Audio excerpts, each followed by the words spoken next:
Sup? Though. I love you. Hey. We just jumping right into it then. Let's get it. This took place when I was 15 years old back in 2014. Okay. At the time, I had a boyfriend who lived about an hour away from me. After school, I would often take the bus to his house and stay there as long as my mother would allow it. Usually this meant I would have to catch a bus at 10 p.m. to get to a train station, where I would have to wait another 40 minutes just to get on a train to take me home. 10 o'clock? 10 o'clock at night? 15? Boyfriend lives an hour away? Another 40 minutes? Oh, man. Sweetheart, you just asking for it right now. May God be with you on this one. As it usually is, this train station was not the most desirable place to hang out at, and had only 2 streetlights to illuminate the entirety of the platform.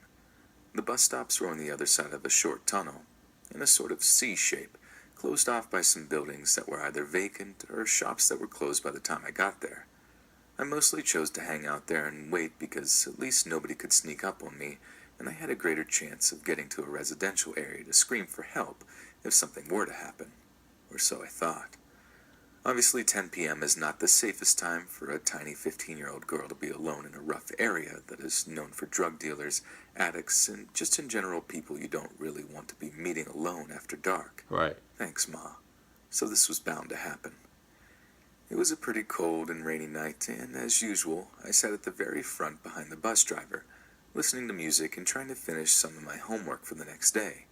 There were not many others on the bus except for an old lady with her dog, a group of men, and a huge, approximately 6 foot and 280 pounds of pure muscle bodybuilder. No. So far, nothing out of the ordinary, and I was peacefully minding my own business.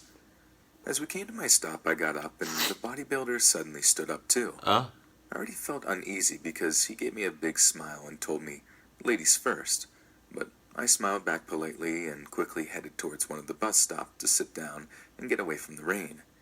He walked behind the bus, out of sight, towards the residential area I mentioned earlier. I let out a sigh of relief and scolded myself for being stupid and judging this poor man who was, to my knowledge, just trying to get home. Yeah, alright. Of course, I wasn't that lucky. When the bus took off, I was looking down at my phone to switch my song, if I recall correctly, when I saw something move towards me in my peripheral vision. When I looked up, this man was slowly making his way over and looked completely strung out, wobbling around and smiling to himself. Just to remind you, I have terrible anxiety and was mute most of my childhood, so I just watched in horror as he sat down next to me and started his interrogation. What the? Where are you from? Where are you going? How old are you? Do you have a boyfriend? I'm so glad little me had at least some sense in her and made up a fake name, fake place where I was going to meet a friend for her birthday, and actually made myself younger just so he might be a decent human being and go, "Oh, I thought you were much older. Sorry, peace out." Nope. He started babbling to himself how lucky my boyfriend was to have such a good and polite girlfriend, and then turned to me to tell me about his ex who was always texting men. He whipped out his phone and started frantically scrolling through his chat log with her, showing me loads and loads of nude pictures of her and lots of fights that they had before they broke up. I was silent. Yo, nowadays? Oh, it's like people don't care about nothing. It's like they're so straight for no, not even that. Like Clucker straightforward. They're just so like blunt and don't give a cluck about what comes out of their mouth.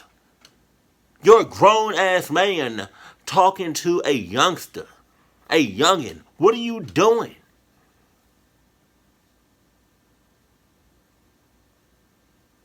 You don't care what's coming out of your mouth. You're showing her pictures of God knows what, right? Late at night, y'all two by yourselves. What does that look like? I can tell you what it looks like, but I don't think that's my place to say. You creepy motherfucker. You. nodding as a response while he called her every name under the sun, building himself up into a full-blown rage. All the alarm bells were going off in my head now, but he kept looking at me, making sure I was focusing on him and not using my phone. Whenever I tried to scoot away from him or unlock my phone, he'd lightly grab my arm. Oh. This is where it got really, really ugly. And I mean it when I say I've never experienced such fear in my life before or since. He turned to me, suddenly completely sobered up, and said something that made my blood run cold. "You know, you're such a nice little girl. You shouldn't be here at this time. I could snatch you up right now, sell you somewhere. My friends are always looking for girls like you. You're lucky I just got out of jail and don't do this anymore. They make me help elderly ladies with their groceries now." I knew I had to go right then and there. With a quick glance at the clock on my phone, I told him, "Okay, my train is leaving now.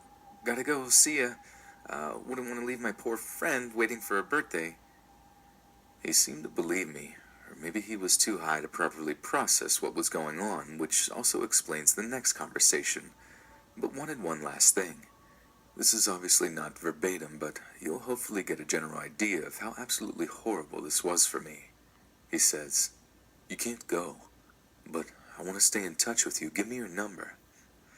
No, I can't. I don't actually know my number, and this phone doesn't have a SIM card because I just use it for music. Why don't you give me yours, and I'll make my mom get me one, then I'll text you." "Yeah, okay, sure. I probably won't remember you tomorrow, so you probably need to remind me who you are." As I was turning away, and as if this whole experience wasn't nerve-wracking enough, he grabbed my wrist and held me tightly. Oh. I tried to pull away from him or to loosen his grip, but he said there was one last thing he wanted. Honestly, I thought that was it. I thought he was going to drag me away, sell me as a slave, or murder me. It was terrible. My heart was racing, my eyes were tearing up, and I was a complete mess. He asked me for a kiss on the cheek and promised he would let me go. Wow. At this point, I had had it and just wanted to get away, so I just did it. I gave him the kiss, he released me, and I cried all the way home. My mother had already... This is a pillow. I'm going to be releasing a lot of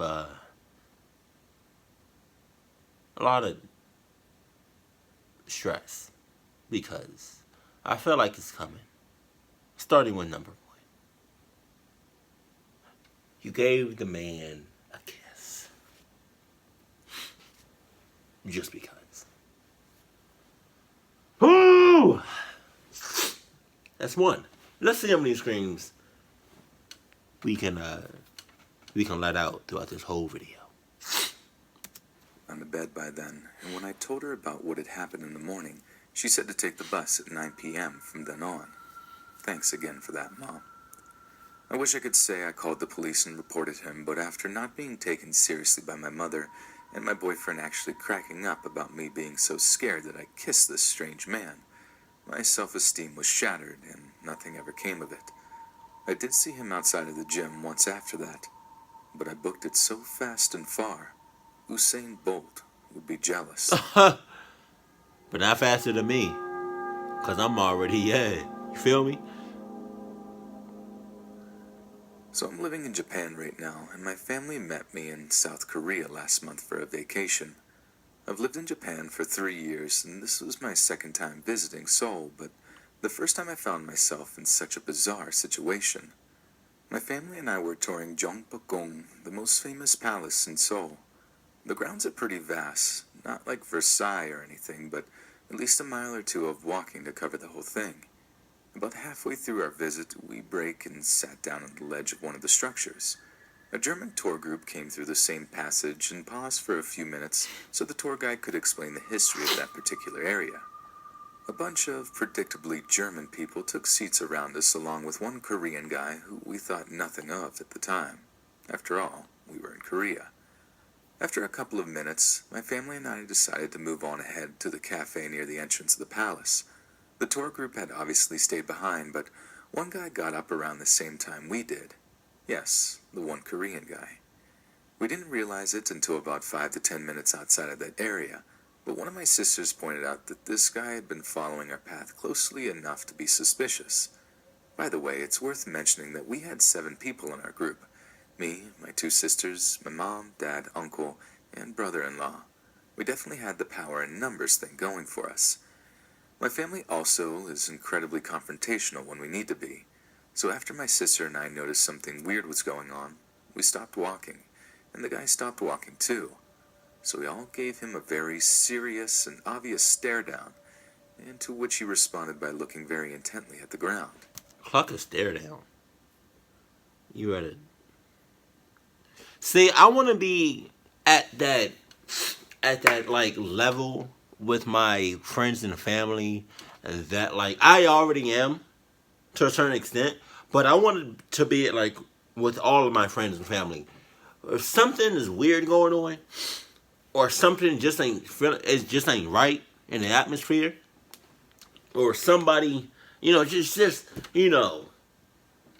something is just off. I want to be at that point where all I have to do is look at you, give you the signal, and we hauling ass. I want to be at that point. I don't want to say nothing to give off the creep that's been following us for blocks. I don't want to say nothing. I don't want to give him any ideas, because by the time he realizes that we out, because by the time he realizes that we gone, we gonna be 6 miles out. You best believe that, right? So I don't want to give off no signals. I don't give off no signs to the person, to the creep in the back. I just want to look at you and give you the signal, and we hauling ass. I mean, but some of my friends and family, they not, they not here with me. They gotta be here. They not. They like at my neck level. Pause. They gotta be up top with me. You feel me? You feel me? All right. Because the second that the guy in the back, the creepy motherfucker in the back, realizes what's going on and what we're trying to do, it's gonna be too late. Look at you, give it a signal, and bitch, we gone. Straight like that. No words, no sounds. Except the only sounds that we should be making is the sounds coming from our feet. Just saying. Strange, but okay. We decided to carry on, and again, this guy decided to follow. By this time, the rest of our family is catching on, so we decide to make a stop near one of the gates that leads to the main part of the palace to see if he stops again. Stop stopping. Sure enough, he does, and sits his butt down on the ground, trying to play it off like he's doing his own thing. We give it another minute or two to look like we're having a conversation before moving along again. And you guessed it, this guy stands up and hightails it to the center of the main palace building, where we stop again when we see he's still following. This time, there's not really anywhere natural to stop and take a seat, so he stops dead in his tracks a couple of feet away from us. At this point, there's no way anyone can deny that he's straight up stalking us. So my dad and uncle turn right to him and say, "Is there a reason why you're following us?" Maybe this guy couldn't understand much English, but I think the sentiment was probably pretty obvious. But the guy doesn't even try to respond, doesn't even make eye contact with them. He's just silent, staring kind of dead-eyed at the ground. My sisters and my brother-in-law and I decide at this point we've got to find someone who works there. There's nothing inherently threatening about this guy, but something about him is kind of eerie. I mean, on top of the fact that he's been overtly stalking us for over 20 minutes at this point. Damn. There are no guards or staff in the immediate area, so we all pick up the pace, and of course our guy picks up the pace right behind us as we head over to the cafe. My brother-in-law and I get to the cafe first and find a staff member at the counter. We tell her what's going on, and she seems to understand immediately, and goes to get her supervisor from the back. By the time the staff member and her supervisor come back, our boy is in the cafe. Bold move, my man. So I point directly at him and tell the two staff members, that's him. Our guy, again, doesn't make any eye contact whatsoever, but obviously knows the jig is up, so he power walks his way out of the cafe and back out onto the grounds. The staff members follow him out and talk to my sister and mom, and tell them that if we have any more problems with this guy, to let them know.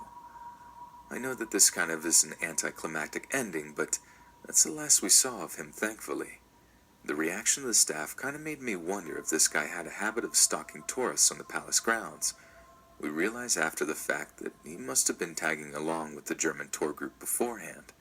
Maybe he thought we were a tour group he could blend in with too, but while 7 people is a large number, it's definitely not large enough to go unnoticed, especially when we're a family who's going to question a sudden new member. In the end, my uncle and I just kind of assumed he was probably just a pervert trying to get close to exotic foreigners or something. I've been stalked in Japan in similar ways before, and my uncle, who also lives in Asia, said similar things happen to women where he lives. But hold on. Don't just talk past. Like, you just didn't say that.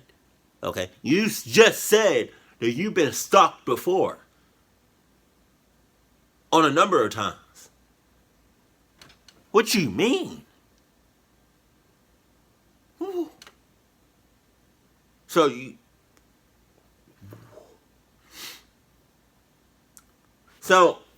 not only are you clucking up, but you clucking up on like I need a clucking up scale, because I feel like you about to reach the top of the scale. You've been stalked several times. Why? Oh, I know why. Because you wasn't wearing your Adidas. If you was, you would have never been stalked. Just saying. You would have never been. Because, you want to know why? Right? It's because Adidas tells you what's up. You walking on nonchalant, right? You walking, you know, because Adidas, it's like a mind, it's like a shoe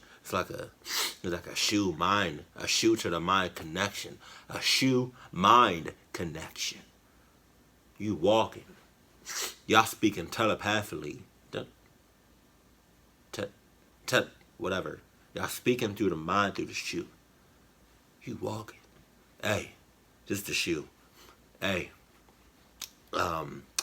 Yeah, you got about 2 people following you.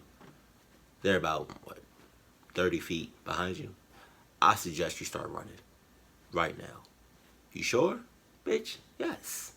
I can see them. Alright, if we say so. That's,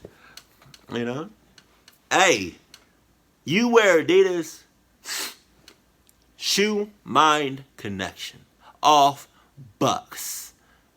As soon as you get your Adidas, they already talking to you, telepathically. Did I say that right? Oh, I don't know. Never in a group setting like this.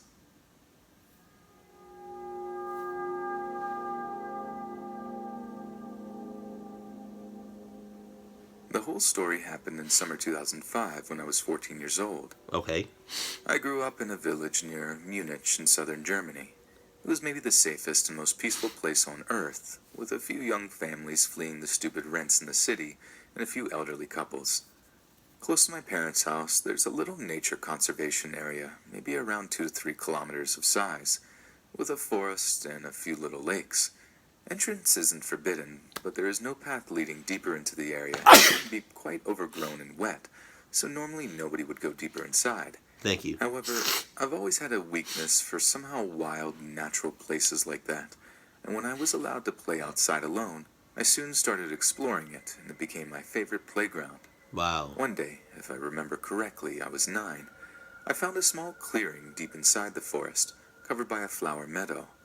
In late summer, it just looked like paradise itself. Over the next years, I came there whenever I wanted to be alone, when I needed time for reading, dreaming, and drawing, and when I grew older, also sunbathing and other stuff. 9. You're 9 years old. In the forest.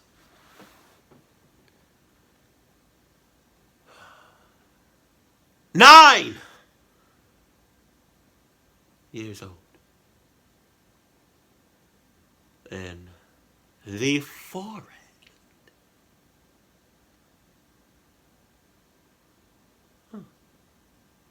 That's equivalent. What? What?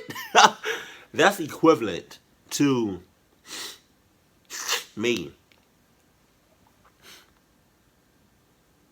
going to a whole different country, not knowing anything, not knowing what they saying. That's like me. You being 9 in the forest, 9 years old in the forest, is like me going to China. And I have nothing, I don't know nothing about them. Except that they smart as a motherfucker. Wow, I think that was like a tad bit racist. I mean, but damn near 99% of the things in America are made by, made from China, come by China. From China? By China. Made from China. Yeah. But like, yeah, that's like, yeah. You get what I'm saying. You being 9 years old in the forest is like me going to China or to a country that I don't know nothing about at all. Zero. Zilch. How do you say zero in Spanish? How do you say zero in Spanish? Just say All it. right, here's what I got. Just say it. Damn. Cero? Cero. Cereal? Zero. Zero. Zero. Zero. Zero. Zero. Zero. Zero. Zero. Zero. I know in Spanish, like you have to roll your R's, so it's like Zero. Zero. Zero? Is the O silent? Zero. Okay, I'm really doing this. Let's get back to the video. During all that time, I never told anyone about it, and I never saw a single sign of other people there. The meadow was my secret, and I felt as safe as home. Years later, I came there just for some reading and sunbathing at the meadow, and since I never saw someone else there, I mostly stayed topless while doing so. I must have fallen asleep, and when I woke up, I saw an old, maybe 50-year-old man sitting directly beside me. He was maybe 6 feet tall in height, dressed in light outdoor clothing, and, I kid you not, had a camera hanging around his neck. I got the shock of my life, yelled and tried to somehow cover myself, but all my clothes were out of my reach, so all I could do was to press myself on the ground. He himself was just sitting there looking at me and told me how beautiful I am and how... Fuck.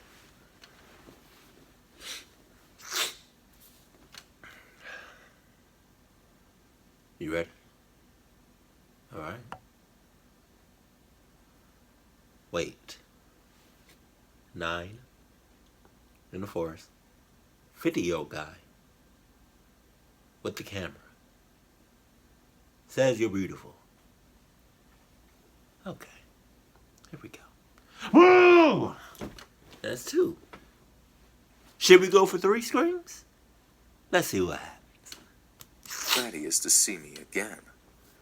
I asked him to turn around and allow me to get my clothes, but he responds, "No, you really don't need to be ashamed, and I just wanted to chat a bit." The man told me about his life and asked casual questions. Where do I live? What's my name? How's school going? What about the boys and stuff like that? At first I answered with brief responses, hoping that he would leave me alone, but he clearly had no intention to do so. After a few minutes, he even asked if I would allow him to take more pictures of me, because I look like a nympha, and he would like to preserve me forever. A what? Of course I refused, and now something changed in his behavior. His whole appearance became harder, and he said with a creepy cold voice, and I will never forget this sentence, "You were really stupid for a naked little girl alone in the forest." At this point, I became scared, jumped up, and ran into the forest, leaving all my stuff behind. He didn't try to follow me, but was just sitting there, laughing. I came back after lurking around for about 2 hours to get my stuff. Why would you? He was gone and left most things behind, except for my shirt and bikini top. I grabbed all my stuff, tried to cover myself with my skirt, and ran home as fast as I could. I never told my parents, but after that, I never visited that meadow again. I would have told my parents and been like, "Yo, it's time to go. Let's go." One night I decided to take a taxi back home after hanging out with my best friend and her new boyfriend. I ordered the car and both of them waited until I got in and waved goodbye. As always, I found myself sitting in the back of the car right behind the driver. I knew it was going to be a long ride, so I was happy when my driver, who was probably in his 30s, finally started a conversation. He just asked the basic questions like, "How are you?" and "How was your night?" He already knew my name since it showed up on his display, but then he continued to ask for my age and if the address I was going to was my home. I honestly didn't think much of it, just thought he was trying to keep the conversation alive since he seemed to be a friendly person. After we'd been driving for a while, he said, "You can sit in the front if you want to." Alright, I thought. The only problem was we were in the middle of a highway, so I let him know that I was fine sitting in the back seat. All of a sudden, he pushed the brakes, mind you, as we were still in the middle of a highway, and demanded I switch seats, but instead of opening the door to get out, he insisted that I crawl over the middle console. There it is. Something about this situation scared me, and I got serious creepy vibes from this guy. I didn't want to make him mad because the last thing I needed was an insane taxi driver that eventually loses his crap, and only God knows what this could have triggered in him. So I couldn't help myself and quickly changed seats. Regardless, the only other options would have been to escape through the woods or get run over by multiple cars. Once I got in the front, I could see his face. He locked eyes with me for a sharp second, and I noticed a bright, almost toothless smile, and the smell of rotten teeth and alcohol punched me in the face. However, thank God he continued to drive me out on the right route and pulled up his Facebook profile to show me his 3 children. He then proceeded to type in my name in the Facebook search bar and found me right away. He shoved his phone into my face with the words, "That's you, right?" We were almost at my house, and in my mind, I was going to give him his money and then run. How do you have kids and you're a creep? That shit don't go together. It don't. That's like water and oil. It don't go together. It don't. Like, it's weird. How do you... What? How do you have kids and you're a full-blown creep? 100% creep. How do you have kids? Can you explain that to your kids? Hey, what if, like, one day, you know, kids ask you, "So, what do you like doing for, like, you know, when you're not working, or, you know, you're not working out, or, you know, you're not at home, like, what do you do?" Oh, okay. I don't know why you would ask me that, but to be honest with you, I go to parks. I go to lakes.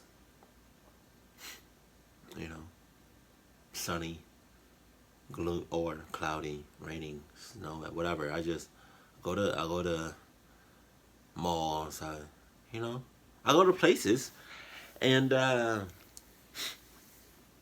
I just watch people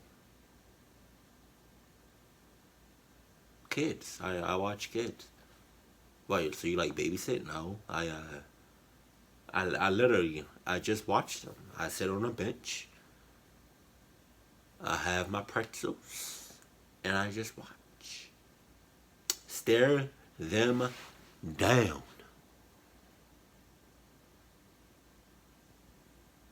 And when I see something I like, I bust a move.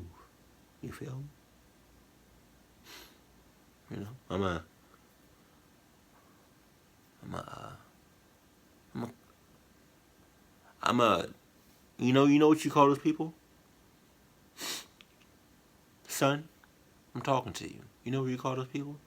You call them creeps. What? You call them creeps. What was that? You call them, you listening? You call the people that just be watching other kids and whatnot, you know, going up to them and talking to them. And you 45 years old, you call those people creeps. Oh. So like you. Yo, once your kids or kid figures out what a creep is, that's awkward as a mother. Can you imagine that shit? You can't be a creep. You can't be a creep and have kids. You can't. That's like me fucking an elephant. It doesn't go together. That's like me using lotion and Vaseline. It don't go together. That's like me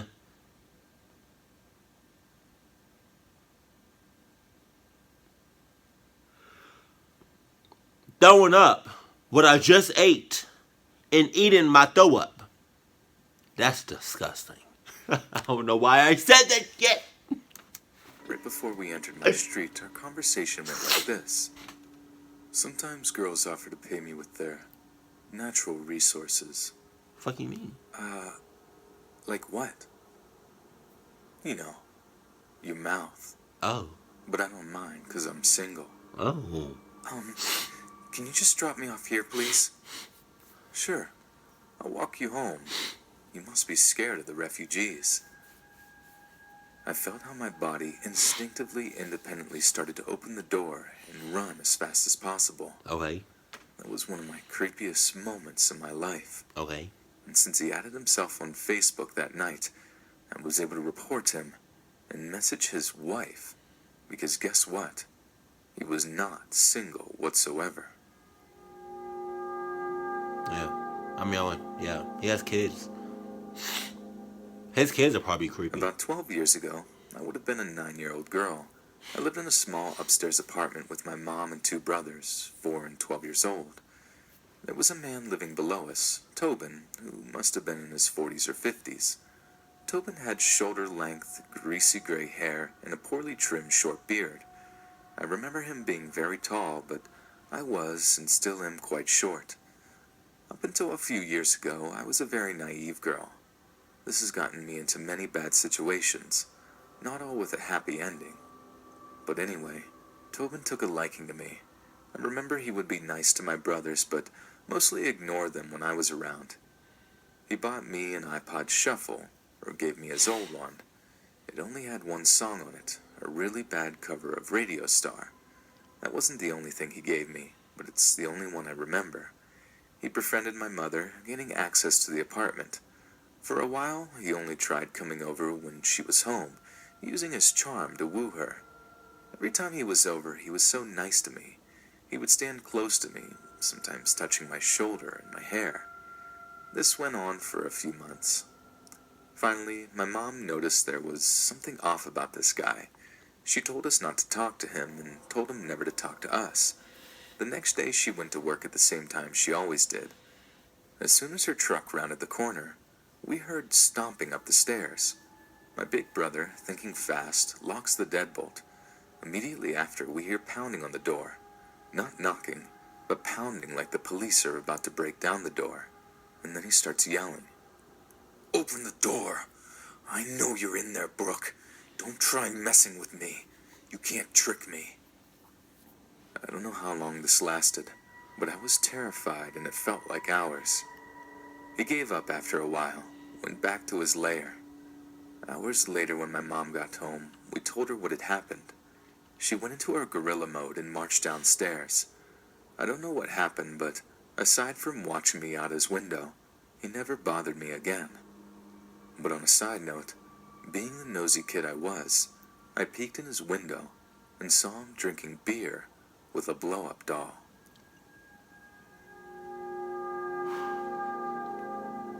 Talk about getting personal. So back in 2014, I was your average angsty teen. Hey, be honest with me now. Right? Oh, this is about to be funny. I'm curious to see what y'all would put in the comment section. I want to read y'all's replies to this. What would y'all do if? Oh shit! All right, so what would y'all do if you have a friend or you went over, I don't know. Okay, so hypothetically speaking, you was going on a date, or you've been on several dates, right? With this guy or girl, y'all been feeling each other for a minute, and y'all think it's time for you to go over that person's house, right? It's time for you to throw it down. It's time for y'all to have sex, right? Y'all been on a couple of dates. Y'all know each other pretty good. So you're about to walk in the house. You go into the house. It's only y'all two in the house, right? And you go over his house. You go over her house. Y'all in the house. Take off clothes and whatnot. You go into his or her room. The first thing that you see in his or her room is a blow-up doll. And not any old blow-up doll. A realistic blow-up doll. What you doing? Y'all think, I just realized how I paused this. You see how I paused this? I don't know why I paused it right there, but that was whatever. But y'all about to have sex, right? But you see a blow up doll. That's like humans. That's human size. Realist, almost really, kind of realistic. What you doing? Be like Gattor. Be like this in the comment section. If I see a blow up doll in my boyfriend's or girlfriend's room, and blank, what would y'all do? Hey, if that was me and I seen a blow up doll, I'm not saying shit. I'm walking the hell out. That's weird as who the fuck has a blow up doll? Come on. That's weird. Oh my, I can only picture you clucking the hell out of that blow up doll. So what are y'all doing? Let me know that in the comment section below. I'm very curious to see. I want to see y'all replies to that. 17-year-old female, average build, blonde, and I was in Argos with my friend, her friend and her baby. It was a summery day and I was wearing shorts, and due to the fact I'm curvy, I wear tights to prevent chub rub, which is something all curvy girls understand. Chub rub? For those not from the UK, Argos is like a crappier version of IKEA. So we walked in talking about what we were going to buy because the woman who came with my friend was having another baby. As we walked into the store and started checking out the catalogs, a 6-foot-plus beer-smelling guy came up to us and introduced himself by shaking my hand and loudly saying, "My name's Robert." We thought this was weird because he came over to us from the other side of the store. So we ignored him and he walked off back to where he was. As we walked to the queue, he tried saying something to us again, but he was mumbling and speaking a different language, guessing Polish or Russian, and I watched him leave in my peripheral vision. Convinced he was gone, I relaxed and continued chatting. Now bear in mind, I was in the midst of my rebellious stage and had several tattoos by this point, including bows on the back of my legs, mid-thigh like where stockings would be. Next thing I'm aware of is there is a wet sensation in the back of my leg. Ew. I turn around looking down to see this weirdo getting back up and walking away after licking my tattoo. I froze in shock as this guy walked away after licking my leg for a solid 15 to 20 seconds.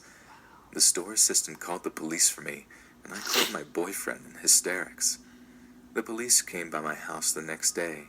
I lived with my housemates to speak to me, and they also asked if it was possible for a DNA sample. They wanted to swab my leg, but I had already showered. Luckily, my tights and shorts were still on the floor from when I threw them when I took them off upon my arrival home, so I gave my tights to the police, and about a week later, I heard back from them that the man had been arrested for licking the legs of several other women, given 6 months jail time and community service. So in summary, Robert, I'm a stronger, braver person now, and if you try messing with me again and licking me, your head is gonna get stomped in. Clucker 6 months. I'm giving you 6 years for just being a creep. Who the hell does that? Back in 2016, I was 17 and I was working in a huge secondhand bookstore. So this building had 3 floors and a basement level. It had a staircase at either end of the building, and every room was a maze of shelves. The building was so large that even when the place was busy, you probably wouldn't see anyone else unless you went looking. On this particular day, business was slow and I hadn't seen anyone all day. My boss told me to rearrange shelves in an isolated corner of the top floor. I had been working up there for a couple of hours, and during that time, I never heard any doors opening or closing. If anyone had come upstairs, I would have heard them because at the top of each set of stairs is a big creaky door that can be heard from anywhere on that floor. As far as I knew, I was alone up there, and when I went around the other rooms on that floor to see if there was anything else I needed to do, I found nothing. As I walked towards the door that led to the stairs, I had to go down a narrow corridor with a few small rooms coming off them. I checked the first 2 rooms, but I ignored the third because it was unused. I opened the door to the stairs and made my way across the landing and down the first few steps. That was when I heard heavy footsteps coming up behind me. I quickly looked back and saw a middle-aged man running straight at me.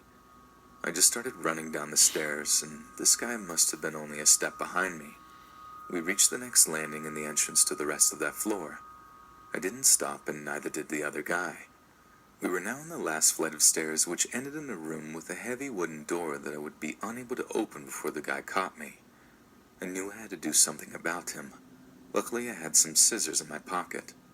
I had managed to get slightly ahead of him, so I quickly stopped, pulled the scissors out, and turned to face him. He stopped and looked at me, and then the scissors for a few seconds. He just stood there in silence before he ran past me and straight into a locked exterior door that we never used. He panicked, rattled the handle, and kicked the door a few times. He quickly gave up, opened the door that worked, and disappeared. And I never saw him again after that. I have no idea what was going on in his head, but I do know that he came very close to being stabbed. I got a little bit of a hunch what was going on in his head. Around mid-December last year, my mom held a Christmas party that lasted fairly late into the night. Nothing crazy, just adults sitting and talking. I, usually antisocial and severely anxious, was getting tired and bored of the party, so I told my mom I was going to look at the Christmas lights in the neighborhood. How old are you? She said, "Okay, take your phone and don't talk to anybody." The usual. So I grabbed my friend, who was also getting vaguely restless, and we headed out. For a long while, we sat at the riverbanks, messing around with the spiders and lizards that were still crawling around at that time of night. We live in Australia, and there's creepy crawlies everywhere. After an hour or so, my phone started to die, around 6% charge, so we agreed to head back home, as it was only a 15-minute walk if we took our time to look at stuff.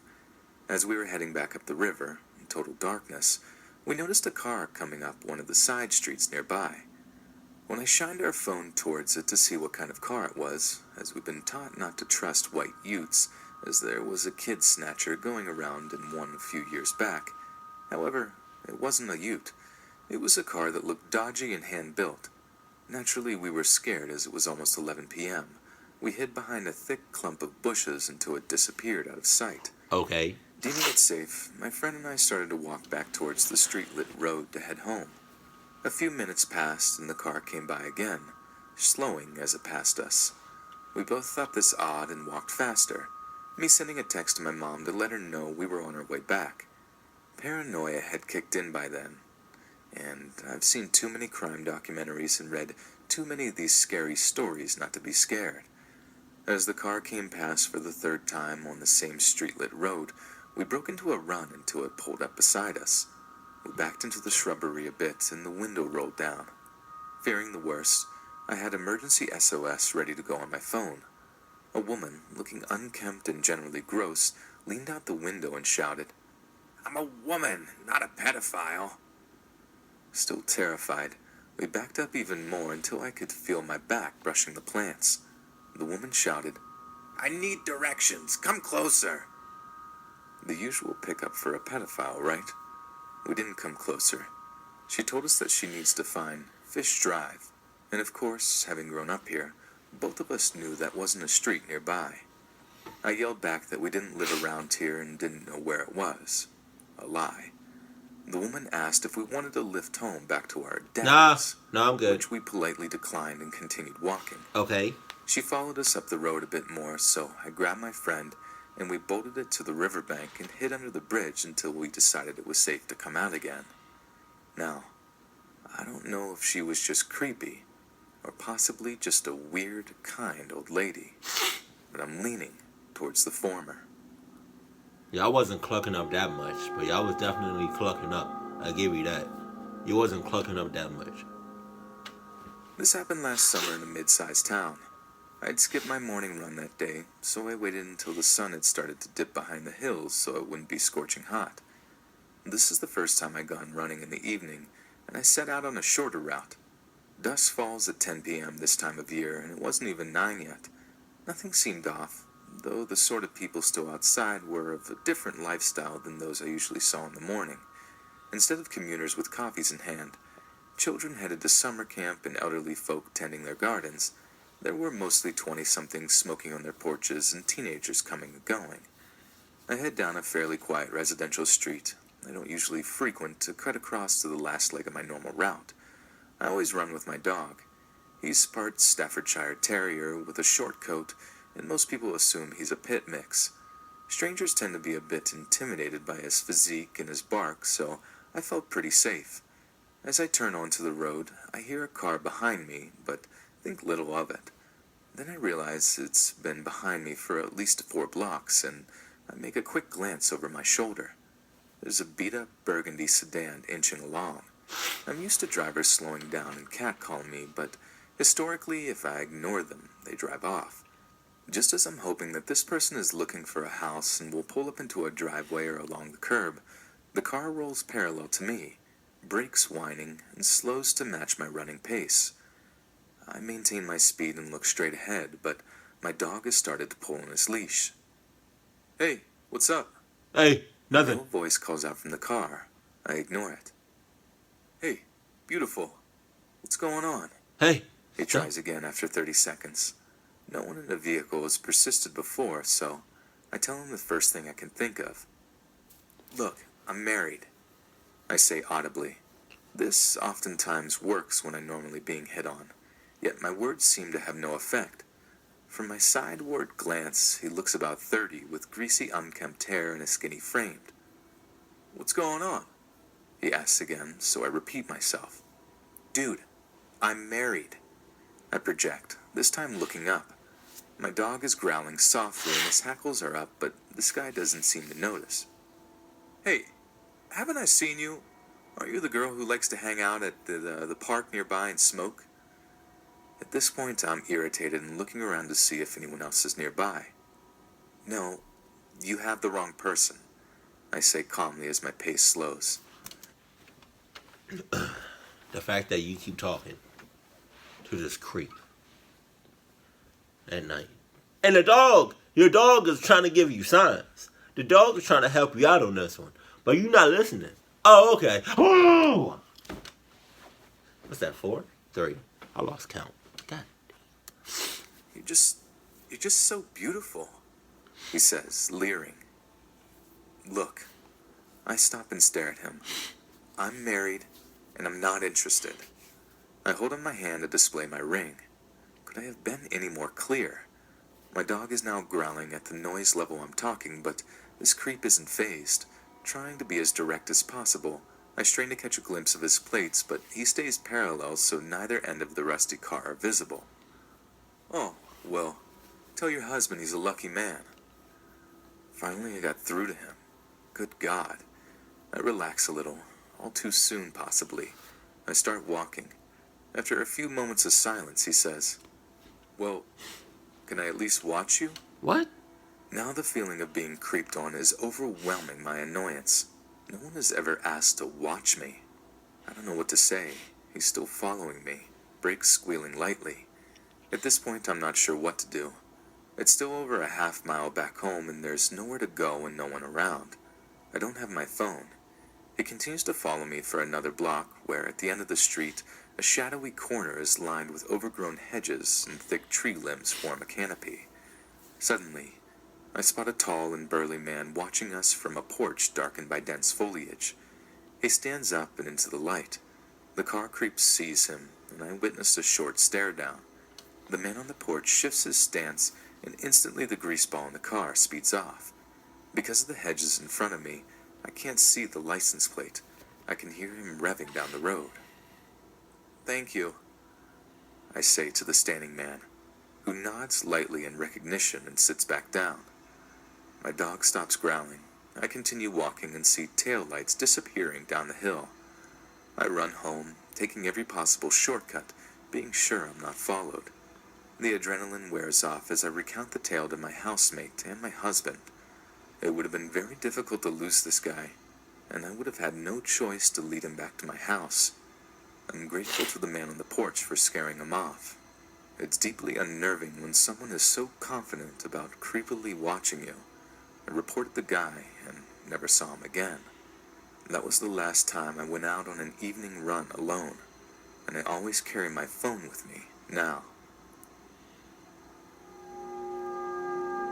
You should have always had your phone. You should have always had Adidas on you, but you should have always had your phone on you at all Around times. 15 years ago, when I was 14, I lived with my dad in a bigger German city. We lived in a rather nice and quiet neighborhood, and I walked to the train station one lovely afternoon. I was on my own, but it was daytime, so nothing to worry about, right? Wrong. I walked down my street when a car pulled up next to me. The driver was a normal-looking, middle-aged white guy. He had blonde hair and was wearing glasses and a suit. He rolled down his window and asked me for directions to a big supermarket. I didn't know where it was, so I gave him directions to a bigger street where he might find someone who knew. After that, he said, "Come closer. I need to ask you something." My skin started to crawl instantly. I knew not to get too close to strangers in their cars, so I said no and took a step back, and he insisted. "Come on, don't be shy. I just need you to hear me better." I took another step back, starting to panic. "Oh, please, don't be shy. Come here." Again, I said no. I wanted to go back home, but then he would know where I lived and do who knows what with that information. So I took another step back, now almost pressed into the hedge behind me. "Get into the car. I want to show you something." I started shouting at him, flipping him the bird and yelling at him to screw off and that he was a pervert for asking that from a 14-year-old girl. Oh, come on. You want to. You're not even wearing a bra. At that point, my rage took over and I started screaming for help. I guess he got scared and drove off. I ran home to tell my dad and tried to remember the license plate of his car, but forgot some numbers. My dad took me to the police, but of course, nothing ever came of it, and I never saw him again. So yeah, great way to pick up underage teenage girls, dude. 'Cause now that I'm all grown up, I'd kick you straight in your teeth. Hey friends, thanks for listening. If you got a story, be sure to submit them to my subreddit, or Let's Read Official, and give and receive feedback from the community, and maybe even hear it featured here on the channel. And grab early access to all future narrations for just $1 a month on Patreon. Links in the bio. Thanks so much, friends, and I'll see you again soon.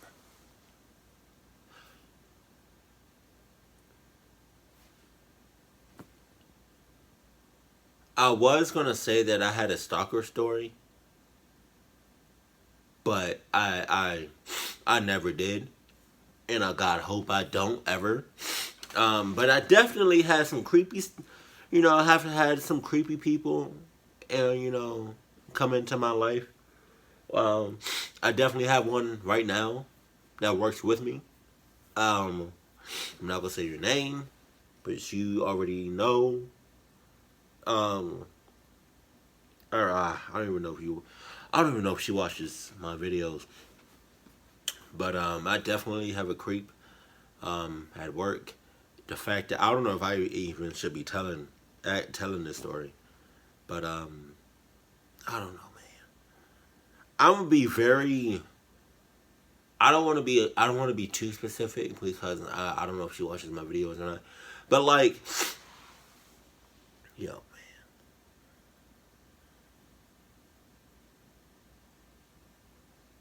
she just does a lot of creepy shit. Like,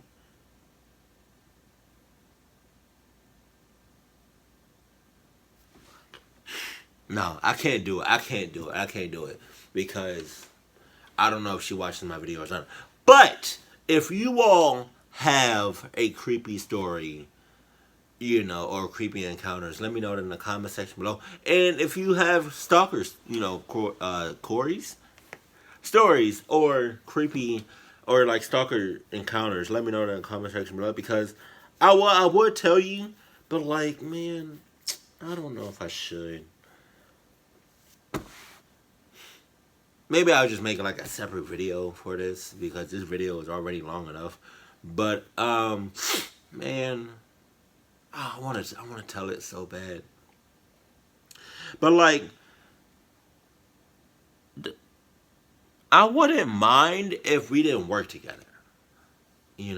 Because if I say this right and she ends up watching this video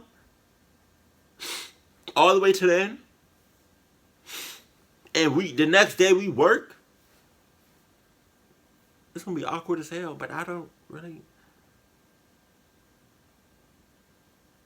know if I should put her. I don't know if I should put her on blast. Like, I don't know if I should do it or not. Hashtag just do it. Just say it. I mean, if y'all really want to hear the story and of how creepy she is, I'll make like a separate video of it. But that's only if y'all want to hear it. Hashtag just say it, and I'll make a separate video for it. But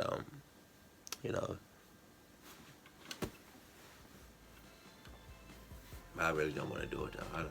Damn.